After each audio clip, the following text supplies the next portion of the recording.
আসসালামু আলাইকুম এভরিওয়ান, কেমন আছেন সবাই?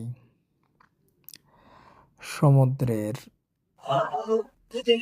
জোয়ারের সময় যে ভয়ঙ্কর রূপ ধারণ করে, এটা কিনারায় থাকলেও ভয় লাগে।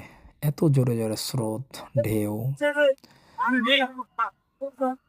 এটা দেখলেই ভয় লেগে যায়।